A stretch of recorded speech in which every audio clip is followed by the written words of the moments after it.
Hey guys, this is Frozen Being Stews here, and welcome back to another movie review. And today I'm going to be doing a review on Ruby Gillman Teenage Kraken.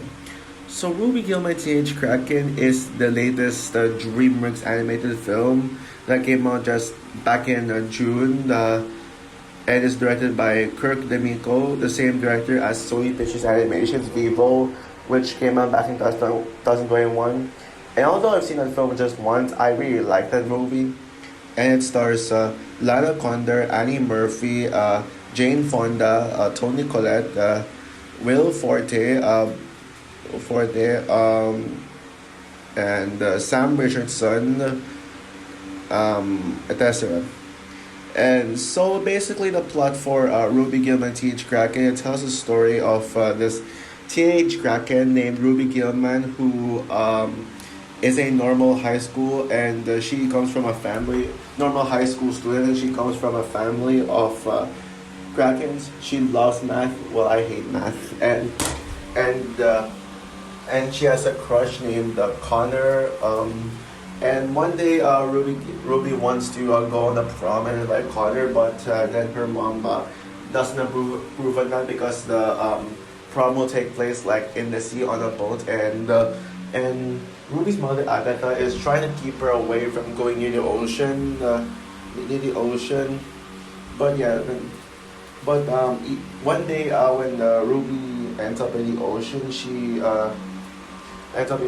becomes a kraken. She turns into a giant kraken, and yeah, becomes a kraken. And then one day, Ruby that decides to just fully go on under the ocean, ignoring her mom's rules, and finds out her grandmother named Grandmama. I think what's her name? Oh yeah, Grandmama, who introduces Ruby to the Trident, and yeah, and Ruby also befriends this mermaid named Chelsea, which questions her family, and turns out that Chelsea is evil, and they go on a fight, and yeah, that's the plot of it.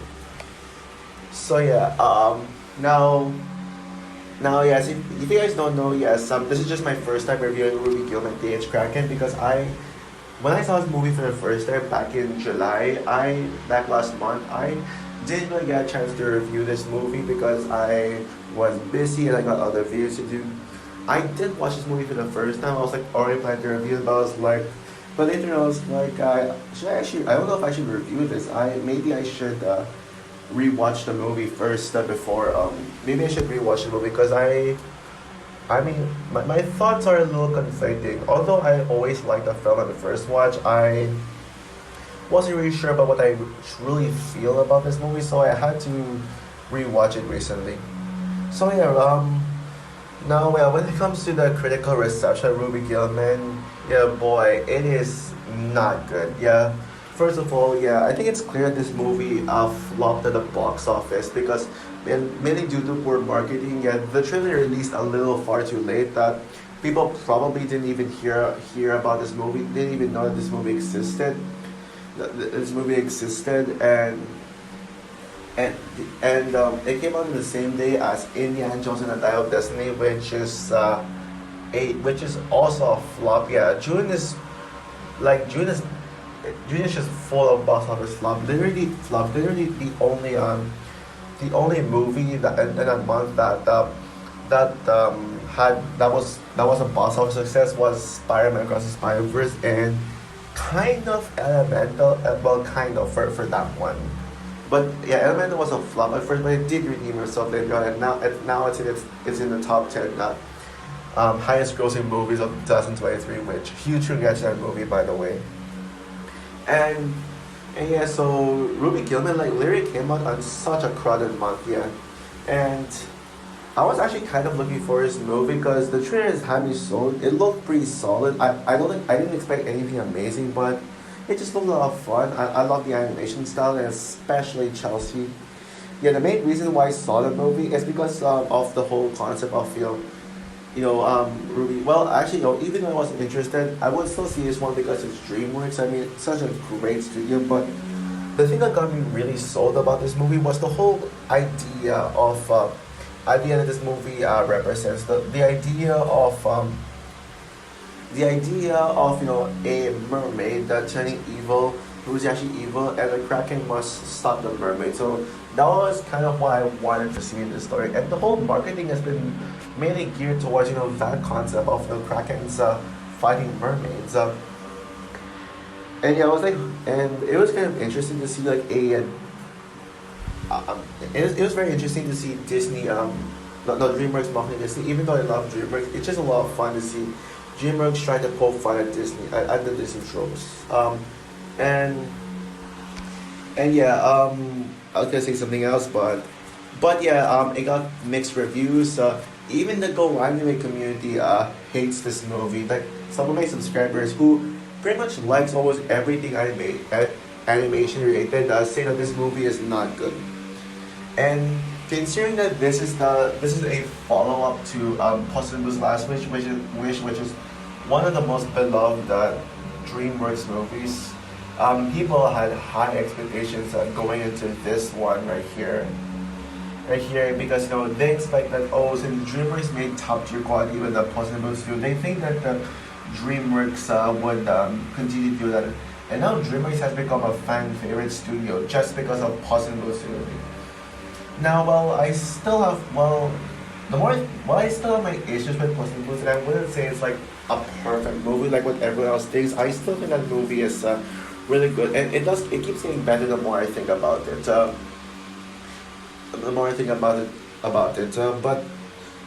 and Goldilocks is the best DreamWorks character since Jack Frost, in my opinion. No, I won't say best, just favorite. Favorite. But yeah, now we're getting into the follow up to Puss in Boots 2, and I feel like that's actually why people hate on this movie, is because they expected DreamWorks to make a top tier quality that beats Disney. Like DreamWorks will continue to make masterpieces out of masterpieces that would like pretty much match the quality of Puss in Boots 2. Yeah, but now they're like upset because of how inconsistent DreamWorks is, and they made something that was a flop and was not even well received. But yeah, in my personal opinion of this movie, my opinion, I actually enjoyed it. I actually enjoyed the Ruby Gillman Teenage Kraken. I think this movie is a solid film, and I think this movie's hate is underserved. Now, I will say that I do understand where the hate is coming from. I get why people hate this movie so much. Because there are a lot of issues here, but regardless of even though I got it, that doesn't mean I should agree with the haters on this one, and also hate this movie, because I actually enjoy this movie as a guilty pleasure. I enjoy this movie as a guilty pleasure, in my opinion. I think it's a harmless movie. Is it one of the best DreamWorks movie? Absolutely not. I would agree that Puss in Boots 2 is better. The Bad Guys is also better. It is certainly far better than the DreamWorks movies that came out in 2020-2021. Trolls World Tour, which is still my least favorite movie of all time. The Crew, The New Age, which, yeah, my thoughts on that film now. I now think that Cruise 2 sucks. I'll render that film out one of these days. One of these days, Spirit Untamed, which sucks, and Boss Baby 2, which also sucks. 2020-2021 is one of the worst. It is both the worst years for DreamWorks, hands down. They're both like the downfall of DreamWorks. But thankfully, we got the bad guys to redeem DreamWorks, and Puss in Boots 2 to also redeem DreamWorks. Yeah, they're both not perfect. They're both not one of my favorite, but they're really good. And in my opinion, Ruby Gillman Teenage Kraken absolutely continues to make DreamWorks redeemable. Like, it shows that DreamWorks is still a good studio, regardless of what garbage that they put out. I still think Disney's better than DreamWorks. this is better than DreamWorks, but regardless, DreamWorks is still an amazing studio. So yeah, I want to get some of the flaws out of the way, like some of the flaws I have with Ruby Gillman Teenage Kraken, because, like what I said, this movie is flawed. I don't think it's a great movie. I don't love this movie, but I think it's a pretty solid it's pretty solid. But yeah, there's stuff I need to point out that's the story is weak. I would agree. Like many people would dislike this movie, dismiss this movie just merely for how weak the plot is, and I actually do think the story is not that good. Now, when it comes to this movie's unoriginality, I think it doesn't really bother me that much because I usually when it comes to unoriginal and generic storytelling, it doesn't really bother me all that much. There are some movies where like the generic and cliches of in the story does bother me. Like for example, with the Teenage Mutant Ninja Turtles 2014, where I complain about all the cliches in that movie. But this one, it didn't really bother me. Yes, the movie is basically similar to a lot of things. It's similar to Turning Red. It's similar to Luca, which I think Luca is nowadays. I think Luca is overrated and just alright, like kind of average, mediocre. Yes, sorry guys. I will probably get to Luca one day. Do a redo review of Luca because nowadays I think Luca did not age well to me. The more I think about it, it's just like a bottom tier DreamWorks movie. Tier DreamWorks movies. It's similar to The Little Mermaid in some ways, and it's similar to. I mean, there's another movie I forgot. I forgot, but there's another movie that's similar to. But besides those, now yeah, comparing Ruby Gillman to those movies, certainly nowhere near as good as The Little Mermaid and The Little Mermaid and Turning Red, but it is better than Luca. It's better. Oh yeah, also it has the Spider-Man Homecoming plot, like with the prom aspect. Yeah, but I think the main problem I have with the story is that it is all over the place. Yeah, what do I mean by that? Well, there are way too many ideas crammed into this 90-minute movie. Like there's just so much plot that it feels a little unfocused, and like there's like so many things going on. There's things going on. There's you got the prom plot of it. You got the Ruby turning into a giant Kraken aspect. You got the Ruby guy going to the ocean and the whole Trident plot. You got Ruby Ruby and Chelsea plot where Chelsea turns into a mermaid and stuff. And yeah, there's like so many ideas that the story can be all over the place. Like I already said that there's like way too many things going on, way too many plot points. I feel like this movie knows that that it won't get a sequel, so they pretty much have to like cram everything into one movie. Yeah, so yeah, the unoriginality and the similar to all those movies I mentioned is the least of its problems. Least of its problems. I wish that the movie would have at least the focus on one specific subplot line. If it were down to me, if I were to fix it, I think it should have been just entirely about the Kraken versus mermaids. Where Chelsea, Chelsea gets more screen time as the villain, and earlier in the film she could have like been revealed, and then because it seemed like more of a rivalry between Ruby and Chelsea. Chelsea and yeah, it could have focused more on the DreamWorks making mermaids evil trope, mermaids evil trope, and yes, that's pretty much another problem I have with the movie. It doesn't take full advantage of the evil mermaid aspect, which is what I wanted this movie to be about. Although sadly, the whole Chelsea being evil plot is only like in the third act, which is disappointing. Because I wanted to see more of Chelsea like being the evil mermaid instead of being a nice mermaid. Nice mermaid, and yeah, mermaid.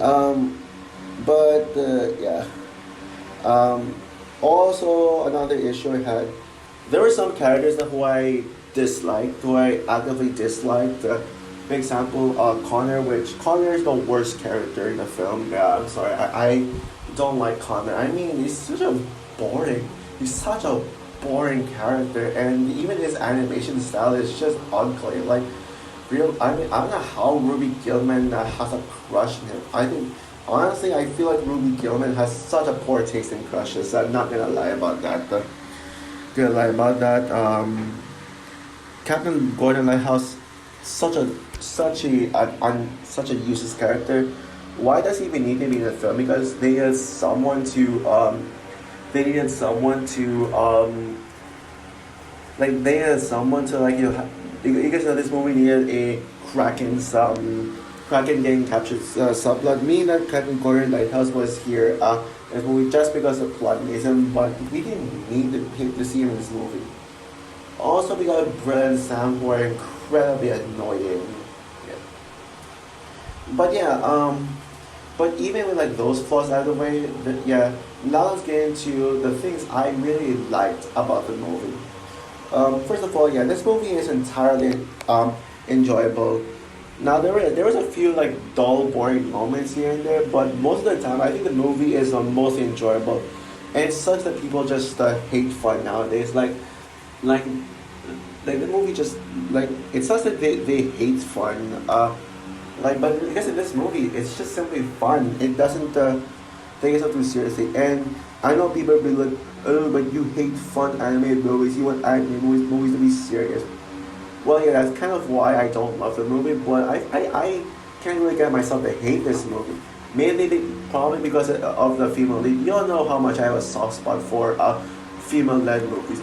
And speaking of female-led movies, Ruby Gillman is such a great character. She is such a great character. In fact, I love her more than I did the first time. I think Ruby Gillman's character is one of the highlights of the film to me personally. I know I didn't really expect much from Ruby Gillman because I wanted the focus to be more on Chelsea, but I mean Ruby is at least they made Ruby such a well written character. You know, first of all, yeah, she is cute, but on the core of it all, she kind of is very relatable to a lot of teens. Like I love how they mix Kraken with like the personality of an average like person. Like, that is just such a great idea. And while Ruby Gillman, while I don't personally relate to Ruby Gillman, especially when she lost Matt, which I mentioned in the first half of the video. I mean, there are like some aspects where like Ruby can be relatable. Like, I'm sure people would relate to her for like wanting to do something, but her parents wouldn't allow. Like, I'm sure some kids, like some parents wouldn't allow kids to do what they want just because they wanted to protect them and keep them safe and yeah, and there are times when you really feel bad for Ruby Gillman. Like the first time we see Ruby turn into a giant Kraken, and then we see like sitting down outside her house and crying, and her mom is there to comfort her until she turns back to normal. That is such a great moment right there. And I really, yeah, it makes you want to like pat the Ruby Gillman in the back, yeah, because of how how like great that scene was. That scene was, and yeah, and honestly, I actually prefer Slightly more than over May from Turning Red, even though Turning Red is a better movie than this. I think, yeah, Ruby's is a better protagonist than May. Ruby is probably the best written character in the film, although I still think Chelsea is my favorite character. Like when I mentioned in my summer 2023 movies ranking where it was the first time I talked about this movie in my channel. Yeah. Chelsea is still my favorite character. While there are problems with her, like when it comes to the writing department, I think I just have a soft spot for Chelsea, as she is one of my DreamWorks crushes, and pretty much every time she takes a screen, it just some of the best parts in the movie is just whenever she takes a screen. Like I love her dialogue, like I'm a mother flipping mermaid. Yeah, I love that line. Like that line just gets replayed on my head every time I hear that. I hear that, and I feel like the chemistry between Chelsea and Ruby is just really good. Yeah, in fact, you already know that Chelsea is gonna turn evil and betray Ruby, but I mean, like Chelsea, like seems like such a nice, likable guy before she turned evil, and you already know that she is already like planning. But even like before Chelsea betrays Ruby, like we see like such great chemistry with them. Like, and I wish I saw more of that in the movie. I wish I saw more of their chemistry with each other, more of their chemistry. And yeah, like especially when it comes to them just having a simple interaction, like when they both just sit down in the seat, laying down, and just having a nice, friendly conversation. It's friendly conversation. It's just great. The animation in this movie, besides Clara's character designs, is really good. I saw a critic who literally says the animation in this movie is ugly just because it's not a comic book stylist animation style that was used in both the bad guys and Puss in Boots 2. I think that's kind of why people hate this movie, is because they I feel like people would have liked this movie more if it used the stylized animation style. Yeah, I'm sorry guys, but